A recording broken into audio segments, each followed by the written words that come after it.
Welcome to our latest Nashonomics Now. I'm Jaron Springer, CEO with Greater Nashville Realtors. And this quarter's topic is economic development in the housing market in Middle Tennessee. Our speakers today are Bishoy Mikhail, Vice President of Research at the Nashville Area Chamber of Commerce, and Nadia Evangelou, Senior Economist and Director of Real Estate Research for the National Association of REALTORS. They will be discussing the latest housing, business, and economic trends in Middle Tennessee. Please note that a recording of this session will be on all our social media channels and posted on our website shortly after the event ends. You can also find our previous Nashonomics Now and previous Nashonomics presentations under the Events tab under Nashonomics Now on our website. Before I bring today's moderator and speakers on, I'm excited to remind you about 3 member benefits exclusive for Greater Nashville Realtors members. First is Forewarn. Forewarn is a proactive safety and intelligence app for real estate professionals. It provides instant knowledge prior to face-to-face engagement so realtors like you can better understand and address risk. This benefit is included in your local dues and is valued at $240 annually. You can find details at greaternashvillerealtors.org under the membership tab. The second member benefit is a digital subscription to the Nashville Business Journal. And the third is a subscription to the nationally acclaimed realestatenews.com. Both these news sources can be accessed by logging into your member portal on our website. These news subscriptions are a $435 annual value and come included in your Greater Nashville Realtors dues. These 3 member benefits bring a total dollar value of $675 and are included all in those local Greater Nashville Realtors annual dues. So that's a great value for our members, and so I hope that you are taking advantage of these wonderful benefits.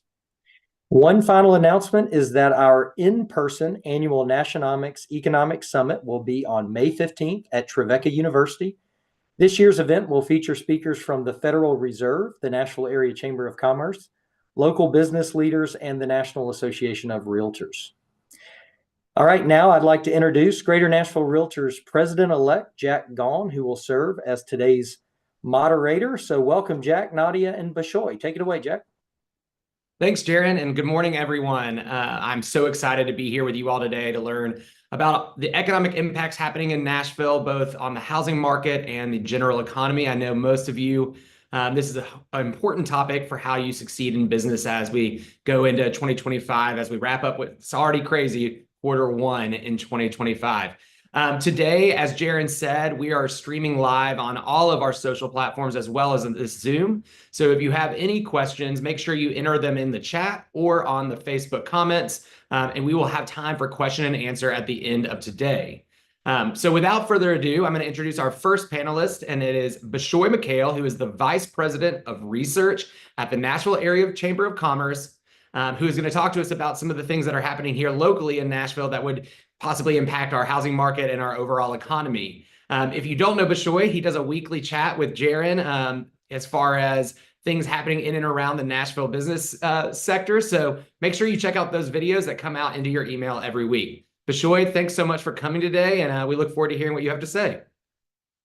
Thanks so much, Jack. And thank you, Jaron, and thank you to the Greater Nashville Realtors for having me. It's a pleasure to be with you all this morning.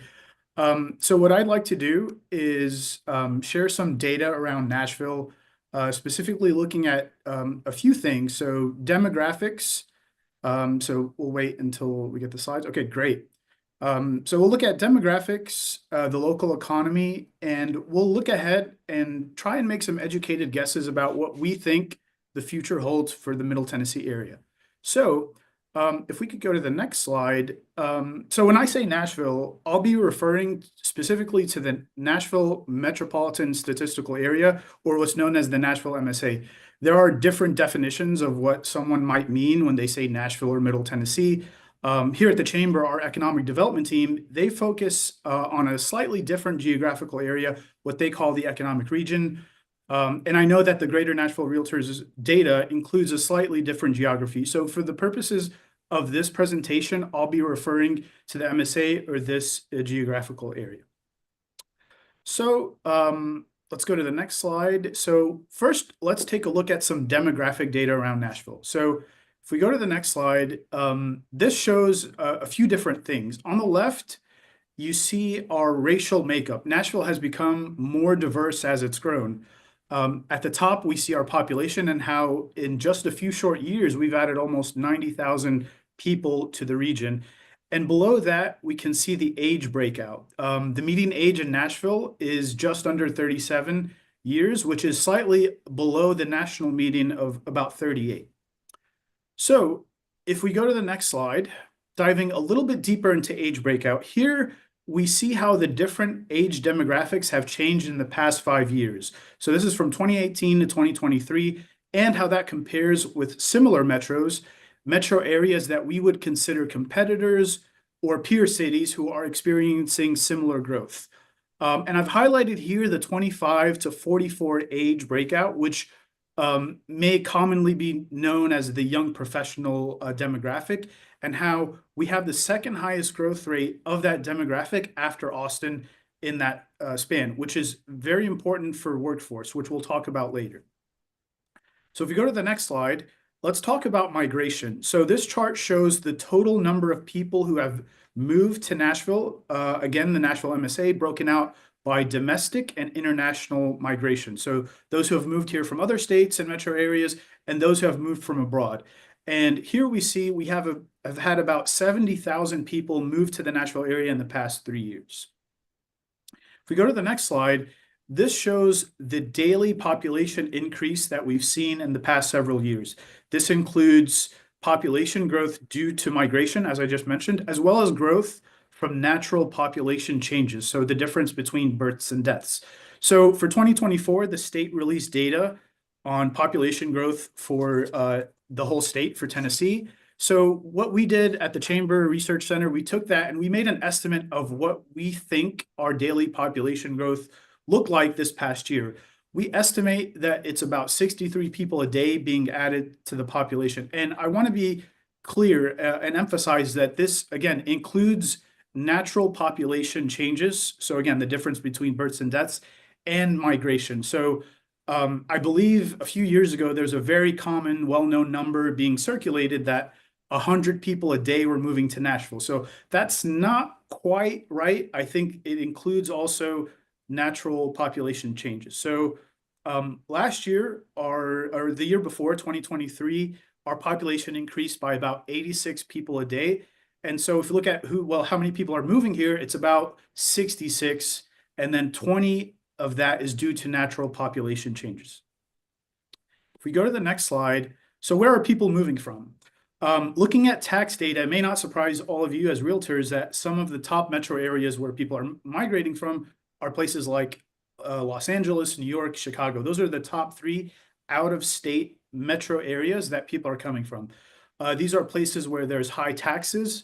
And from an economic development perspective, we've actually seen also a lot of companies move from those same places because of high cost of living, high taxes, and the regulatory environment.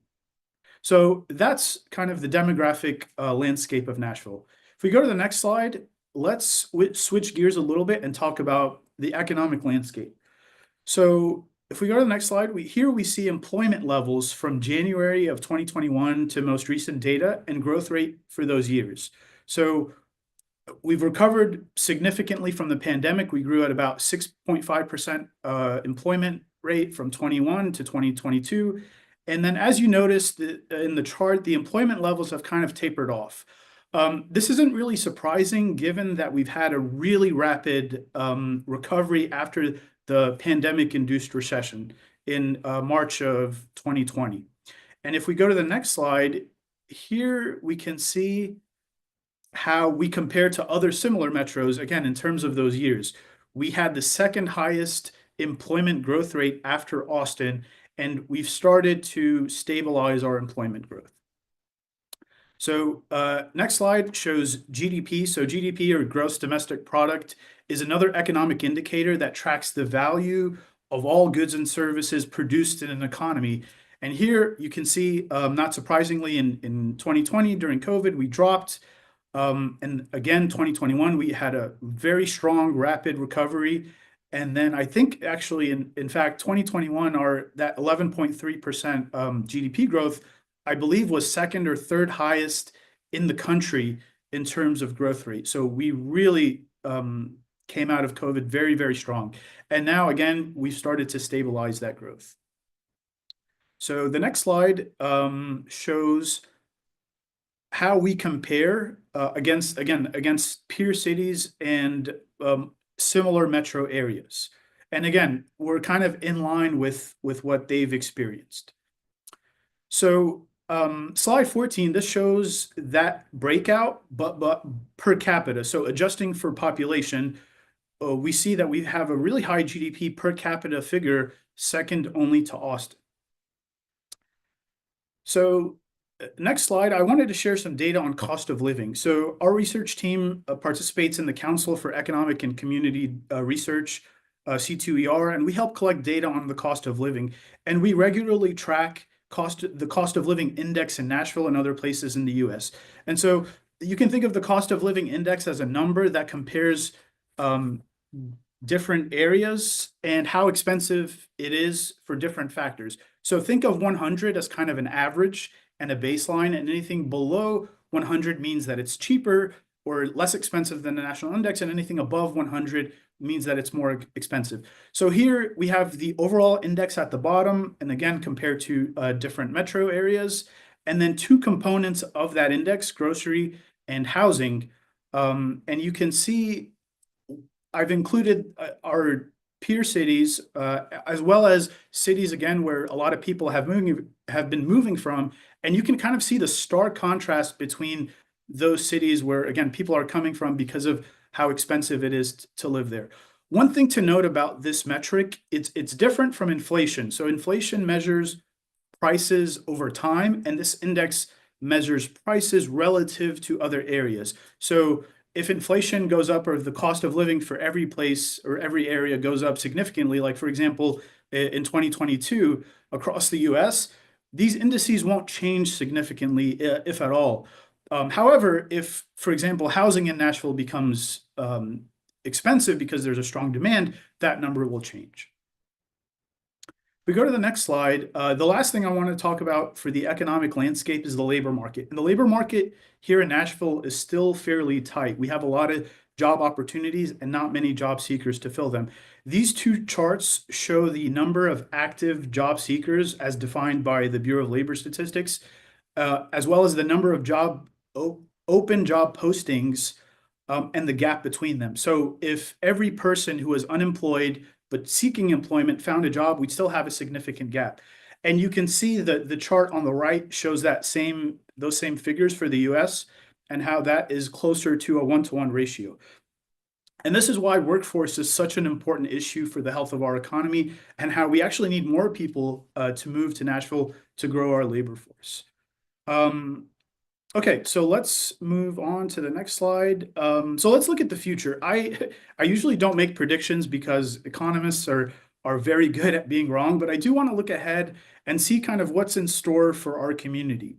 So if we go to the next slide, we anticipate employment to grow at a much more sustained, stable growth rate for 2025, all else being equal. We expect just under a percentage point increase, which may seem low, especially considering previous years. But when you think about and you put in context, COVID and our rapid recovery, it's not really a surprise, and it's actually pretty normal.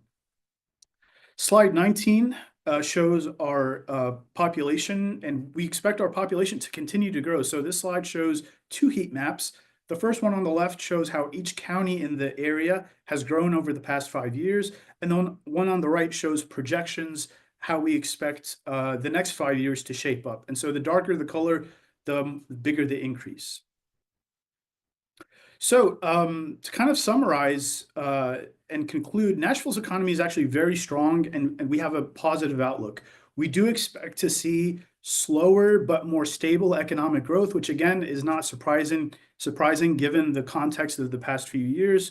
And we aren't without our challenges. Workforce is a significant challenge for our economic region, as we've seen. Infrastructure is also critical. Nashville passed the transit referendum in November, which I know you all as an association played a large and critical role, and that will definitely help. But also things like childcare kind of fall into that infrastructure bucket, which is part of the workforce infrastructure. And these are challenges, as well as housing costs, which I'm sure we'll get into, which I'm sure you all are also familiar with. But despite that, I think our economy puts us in a good place, and positions us well for the future. So with that, I'll turn it back over to you, Jack. Thank you. Awesome. Thank you. Thank you so much. That was great data and great information. Overall, I think we can all take some solace in the fact that our economy is really strong and robust as compared to some of our peer cities. I think there's still some challenges and growth issues that we will face over the next few years, as you said, and I think we're all aware of those, especially when we talk to our own clients daily, about what those things that are affecting them and why they're either moving to one place or another. Next up, we're going to actually talk and shift over more into the housing and how some of these demographic changes, some of these economic changes might affect the housing market as it relates to both Nashville and the U.S. So I'd like to introduce Nadia Evangelou, who is the Senior Economist and Director of Real Estate Research for the National Association of REALTORS. Nadia, thank you so much for joining us today. I'm wondering if it's as cold there as it is here today. We got a brief spring, it felt like, for 2 days, and the next thing you know, it was really cold again. So hoping you're not dealing with the same thing. Yeah, unfortunately today it's cold here as well, colder. Yeah, but I think the next day will be like very, very good. So I'm looking forward for spring. We had like many snow days here in DC. Okay, awesome. Well, thank you so much for joining, and I'll let you take over. Yeah, thank you, Jack, and good morning, everyone, from me as well. It's such a pleasure to be here today with all of you to discuss one, I will say, the most talked about topics in real estate, specifically who can afford to buy a home today. So we all know that the housing market isn't just about numbers and data. It's about people. It's about families searching for the dream home, young professionals deciding whether to rent or buy, retirees looking to downsize, and investors looking for opportunities. And of course, as we know, like every home purchase has definitely a story behind it. I will share my screen. Just bear with me 1 minute.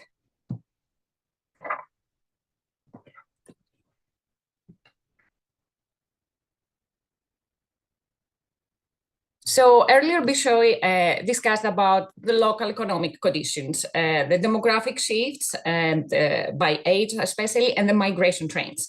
So now let's see how the housing market is performing in the Nashville metro area.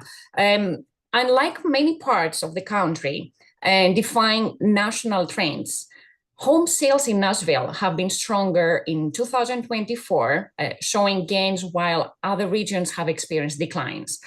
However, what we see is that despite this busier market activity, the home ownership rate here in Nashville remains lower than both the state and the national levels.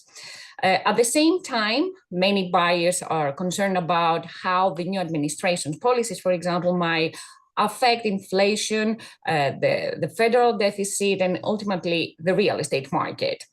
And there is no doubt that we're living in very fast dynamic times. So let's take a look at the numbers and see what's happening on housing market, especially here in Nashville. And remember that as always, it all comes down to one fundamental principle that we have in every industry in the economy. It's everything depends on supply and demand. So let's start with the biggest question. Can people afford to buy homes in Nashville? And how this affordability here compares to the national level? In fact, what we see is that although home prices are higher in the area and they continue to increase, Nashville remains more affordable than most of the other markets across the country. So let's consider a real life scenario to help us understand, I would say, better these figures that we see in the screen. Imagine a young professional couple. Let's say we have Sarah and James. So they both have stable jobs in Nashville. Sarah works, for example, in tech, and James in healthcare. So together, let's assume that they earn about $110,000 per year, which is close to the median family income in Nashville. Then according to the Housing Affordability Index, which currently stands, as you can see in the screen, at 104 for the Nashville metro area. So this means that Sarah and James can actually afford to buy a median price home because they earn more than the qualifying income needed. Specifically, they earn about like 4% more than the required $104,000 to afford a home at the median price in Nashville. And when we compare with the national level, Nashville's index is actually higher, which also means that this area is more affordable. Then when we break it down further, we get that their monthly mortgage payment accounts for 24% of their income, which is under the recommended like 25% threshold for affordability. So by comparison, what we see is that the national mortgage payment to income ratio is higher at nearly 25%, confirming the idea that Nashville remains a relatively more affordable market than most of the areas across the country. And this is based on these two indexes that we usually typically use when we want to gauge the housing affordability at local level. But who else can afford to buy a home in Nashville, like except this couple that I used as a case? Let's focus on the potential first-time buyers. So data shows that more than 50% of renters in the Nashville metro area spend over 30% of the income on rent. What does this mean? In simple words, for many, this limits their ability to save on down payment, since like they need to allocate more than 30% of their income for the rent. This makes them to have less free space to save for a down payment, and then ultimately like qualify for a mortgage, and eventually like making it harder to transition to homeownership. By contrast, only 20% of homeowners spend more than 30% of their income on housing. So again, more than half of the renters and only 20% of homeowners. So giving to homeowners greater financial stability, of course, and the ability to build wealth through home equity. Thus, renters who are the potential first-time buyers are significantly cost burdened. And then looking then at the age demographics, most households that can afford to buy a home fall within the 45 to 64 age group, meaning that they're primarily Gen Xers and younger baby boomers. But what is interesting to see and encouraging is that among renters, it's very good to see that a significant share are younger millennials, and about 1 in 4 renters may be in a position to transition to homeownership. So this brings us to a very good question, I will say. So if affordability in Nashville is better than in many other parts of the country, why is the homeownership rate still lower here? I think this is a very good question that comes up when we make the comparison. So let's take now a look at housing supply. The good news is that inventory is rising, and while still below pre-pandemic levels, it's getting closer to those levels, to those pre-pandemic levels like in this area. Additionally, new home construction is strong. We're currently building 50% like more than the pre-pandemic average, which means more inventory and more opportunities to come for buyers. So again, we have more inventory, more choices for buyers, but still the homeownership is lower. Why? So this increase in inventory should, in theory, make homeownership more accessible. More homes make like home prices to rise like less, more options. So this can be also expected to increase homeownership. But here's the catch. Who can afford to buy these listings that they are currently in the market? So what we see is that even though there are more listings on the market, the real issue is the home values. So when we look at how many of these listings are actually affordable for buyers at different income levels, what we see, we find that buyers need to earn nearly $150,000 per year to afford just 50% of the available homes out there in the market. To put this in perspective, in a balanced market, buyers earning $150,000 should be able to afford closer to 80% of the listings. But in Nashville, they can only afford half of them. This makes like Nashville less affordable compared to both Tennessee and the national level. Across Tennessee, for example, statewide and nationwide, buyers earning $150,000 can afford to buy around 64% of the listings, whereas in Nashville, it's only like 52%. So even though income levels in the area are relatively higher and inventory is increasing, the affordability challenge comes from a lack, I will say, of the mid-priced homes. And it's just that buyers simply have fewer affordable options. Even though there's like more inventory, we need to focus on what kind of inventory is out there and what homes we are building. Now, let's turn to who is actually buying homes in Nashville and how these buyers compare to the rest of the country, just to have a better picture how like the buyers compare with other buyers out there. So overall, Nashville home buyers tend to be younger, have higher incomes, and are less diverse than the national average. And to illustrate this, let's consider three typical buyers. We have Jenna, who is the typical buyer in Nashville. We have Michael, who is the typical home buyer in Tennessee. And lastly, we have Josh, who is the typical US home buyer. So Jenna is 40 years old, so younger than Michael, who is 43, and then Josh, who is like 42. So we see that usually in Tennessee, they are like a little bit like older than the national level. So why is this important? Why are we looking at the age breakdown of these buyers? Because have in mind that younger buyers typically have higher income potential in the long term. So these buyers are also more likely to be first-time home buyers, so who can affect and can have like a shift in the homeownership rate and make like homeownership like rates to increase later. So it's always a good idea to take a closer look and track this demographic about like their age, if they're young, and what we expect if they're young, then what we expect like for the future like years.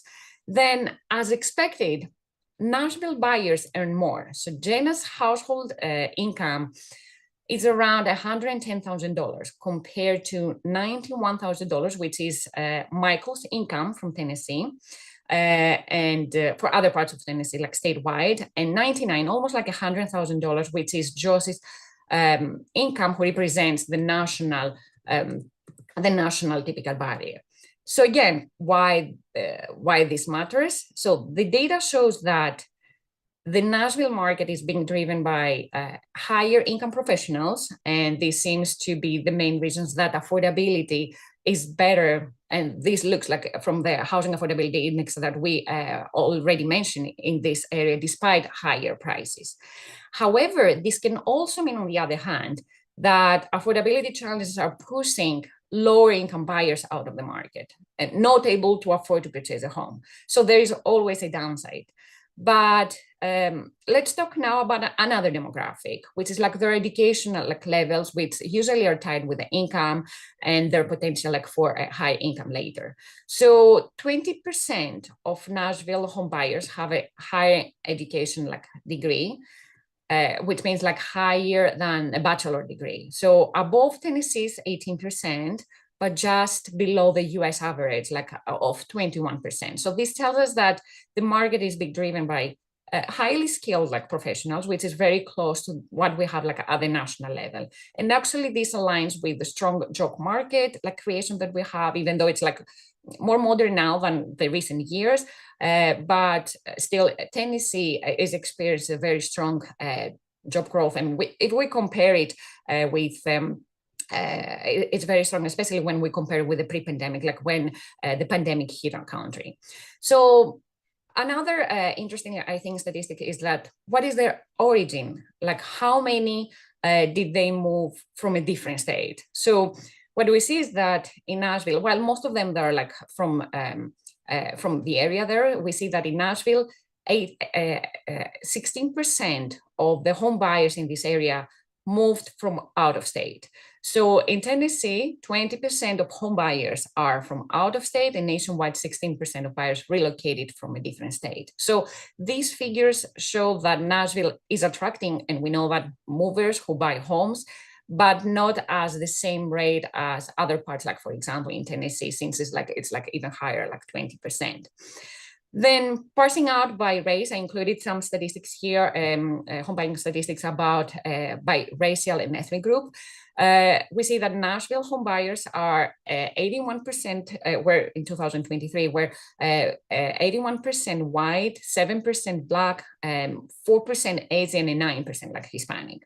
Statewide, how this compares with statewide, we see that in Tennessee's racial demographics are pretty similar, with slightly like more white homeowners, home buyers, but nationally, the market, it shows that it's much more like diverse, with only like 70% of home buyers identifying like as white. So compared to what we see like in Nashville and Tennessee, it's like more diverse. We have like 70% white, 8% Black, and 14% like Hispanics.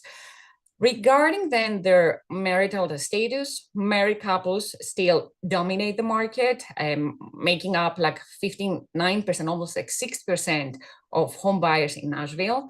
Since this month is the Women's History Month, we also see a strong presence of single women in the market.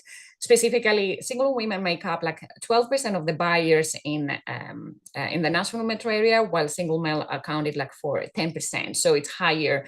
We see like a stronger presence of single women than single men, which is also almost identical to the Tennessee and the national like trends. So overall, after looking at the demographics of buyers in these three areas, Nashville home buyers like Jana are younger, wealthier, have like a higher income, and less diverse than the national like averages. So now that we have made like these buyers, so let's talk a little bit about the homes that they're purchasing. And what we see that on average, Nashville buyers are purchasing newer and more expensive like homes. So Jana, our buyer from Nashville, bought a home in Nashville with a price of $472,000. And it's estimated that it was built sometime like between 2010 or later. However, we see that Michael, who bought his home somewhere else, like in Tennessee, he bought his home for around $370,000. And that home was built in the 2000s or later. So it's even like older. Nevertheless, Josh, who represent the typical buyer in the US, he bought an even older like home that was built in the 1990s or later.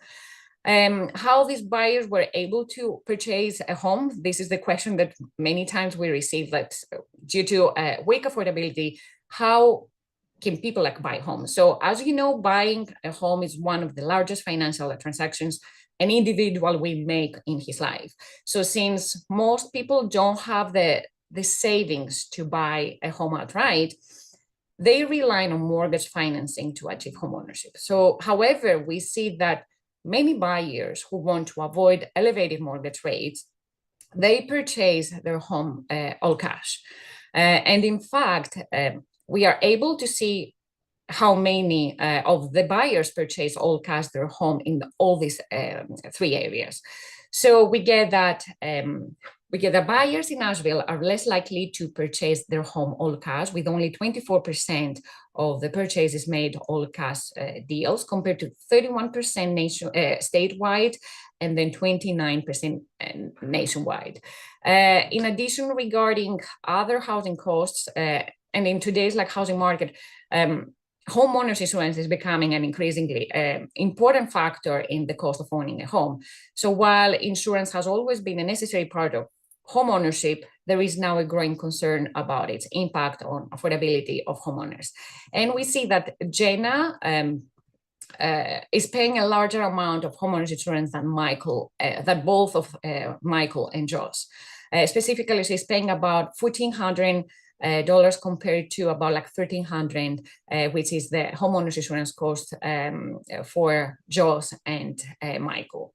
But while Jenna is paying more for property taxes than Michael, she's paying less than Joss, which is the national average, about $3,300 dollars per year for property taxes. So we see that they may she may pay like more homeowners insurance, but she's paying like less than property taxes than the national level. Thus, this data suggests that Nashville's real market is more expensive than the other two areas, newer and driven by financing rather than cash buyers compared to Tennessee and the national trends. Looking ahead, what can we expect like for the Nashville housing market? I expect that additional inventory will create more opportunities for buyers. Data shows that fewer homeowners in Nashville are locked into ultra low mortgage rates compared to the national average. So this could help to increase the housing supply of existing homes.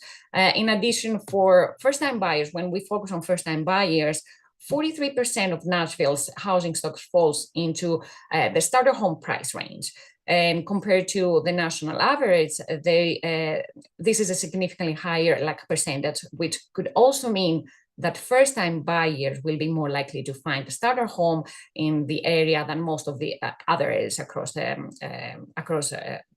country. So finally, I mentioned that in the beginning of my presentation that as well that we're building about 50% of single-family homes above the pre-pandemic historical average, indicating like a strong construction activity and even like more homes to come to the market. And apart from inventory, I expect demand to remain strong in the area. 1 in 3 households in Nashville metro area are in the 45-64 age group, which represents also the largest share of households. Is also the demographic that can most likely to afford a home. In addition, more professionals are moving into Nashville than leaving, with a net gain of 2,600 job switchers per quarter. So why is this important? Because these professionals quit their jobs, they move to this area to do a career, to have a career, a new career, while their new salaries usually when you switch a job is typically higher than the previous. So this could bring economic benefits and further housing and make and help the housing demand to further increase. Also, I know Bishoy mentioned about the migration. What we see for Tennessee in general, we see that in the 2024 data is that it's in the top 10 list for everything, almost. So for domestic, the largest domestic net gains, for population gains as well as absolute number. So that's one of the main reasons that we expect Tennessee, the demand statewide as well, to remain very strong. So to summarize, Nashville's housing market remains competitive and more expensive than statewide and national averages. Younger, high income and well-educated buyers dominate the market, while inventory is rising. Affordability, unfortunately, remains a challenge, but additional inventory is expected to create more opportunities. Demand will remain robust, driven mostly by migration and the strong market strength that we have, the strong job market that we have creation. Thank you. Awesome. Thank you so much, Nadia. Again, a wealth of information that I think a lot of us can use in our daily practice.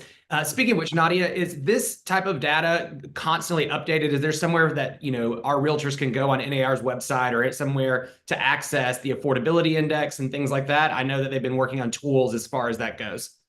Yes, so we just updated, like we have the new interactive reports that we have, local market reports. So I can send you and you can forward like this link. So it's on website under housing statistics, and we have data like housing affordability, housing statistics, employment, demographics, homeownership, like demographics as well, for about like 280 metro areas, and Nashville is one of them. So and then about the home buyers, we also it's not updated yet with the 2023, but it's going to be by next week, it's going to be updated there. So you can find the profile of the home buyers. And we also provide that by racial ethnic groups. So you can see who is the typical buyer by race. So I think it's very good information. Yeah, I think that's amazing. I'm so proud that NAR took that step to make sure that data is accessible to our realtors on the daily basis, as it changes, as we know, every month, year, depending on what's happening in and around. So again, kudos to them for doing that. We do have some questions for you guys. So if you guys have a minute, we're going to kind of dive into those. The first one I'm going to give is to Bishoy. Can you give us a reason as to why you choose the peer cities that we do? Is it based on population? What is it that makes it a peer city that we're really comparing based on? Yeah, so that's a great question. We look at cities that are similar in size, as well as they're experiencing similar kind of economic and population growth. That's kind of how we compare cities. And they're usually cities where if we have economic development projects, they're looking at those same cities as well as Nashville. So that's kind of how we define peer cities. So given that, these cities are having similar, growth or similar effects of the economy, why do you think, or is there anything that you could say as to why the cost of living is greater here than something like Atlanta or Charlotte? Is it that they're bigger MSAs, that there's more opportunity? Is there any particular reason why last year we saw such a difference between our cost of living and that in Charlotte and Atlanta? Yeah, I think it speaks to how much more Nashville is attractive to a lot of than those places. And I think there's also other factors. Certainly, housing supply is a factor, and I think geographic region. So some of the MSAs they're I guess smaller, so their reach is a little bit more different. So there's a lot of different things that contribute, but I think primarily it's going to be that strong demand where lots of people are coming to Nashville more so. Got it. And Nadia, to that kind of about the demographics and people that are coming in, you mentioned about the family income and how it changes and how in Nashville it's a certain level. Someone asked, when you were doing those calculations, is there a cap to create those averages? Like, are those taking in people that are extremely wealthy or extremely on the other side of that, wealth gap? How do we come up with that average so that it's not skewed because there's one person that lives in this area that makes $100 million a year? We take the median, so we include everybody there. So unfortunately, yes. So but it is median, though. It's not an average. So no, it's a median. Yeah, it's a median. So like, as I mentioned, like Jenna or like Josh, all these examples, they represent the median, the median buyer in 2023, like in these areas. Okay, and just for all our realtors out there that maybe aren't math experts, a median means you're not averaging everyone. It means you just take every single person and you find the middle number, and that's the one. It's less skewed, yeah. Yeah. So it takes a less of the skew out of it. That's right. You got to remember that sometimes we're good at selling houses, but maybe we didn't pass calculus or other math classes. Okay, so Bishoy, as far as the demographic you showed, the people that are domestic versus international moving into the state, do you expect any of that to change on the international side? I saw that we were lower, especially than our peer cities. And I know a lot of them are kind of global trade partners, and that's part of it. But with our international airports set to open up in the next couple of years, do we expect that, to show at least a little bit more competitiveness with our peer cities? Yeah, so Tennessee, when they released their data on population growth, we did have strong international migration as compared to previous years. I think trends have shown something interesting where in 2016, international migration kind of dipped a little bit, and it dipped significantly during COVID. And I think we're starting to see that kind of come up. And it's hard to say what that looks like in the future because there's just so much conversation about that. So what I'll say is, the trend right now is that it looks like it's coming back up, but we'll see, I guess. Got it. And for both of you, I guess, is there anything that you would suggest that we need to be working on to make what factors go into the affordable housing question? Meaning just to make Is it density? Is it creating more density-focused housing? What types of things do these other cities that are a little bit more affordable maybe have that we need to focus on going forward? I know our inventory, as you guys said, it's the type of inventory we have is the problem. Is there anything that you see in other cities that we should be thinking about as to why or how we can, kind of mitigate some of that? I think Nadia said it perfectly. It's a supply and demand issue. If we can create the supply to match the demand, and not just for the very expensive homes, but for all income levels, I think that's going to be our best bet to ensure that affordability doesn't remain out of reach for the different income levels.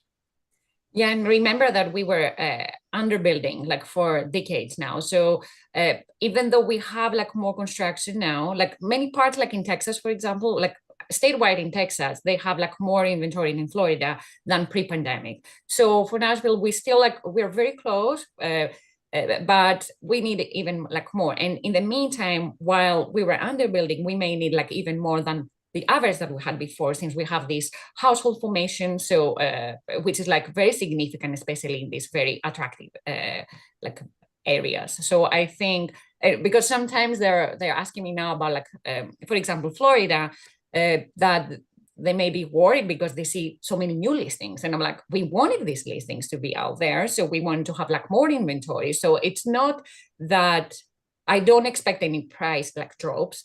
A moderate increase will be like in some of these parts that they see like more inventory, more moderate like price increase will happen. I expect that, but this price gain will be like more, will be like wealthier. So something that we want to have out there. We want to have like more sustainable like home ownership.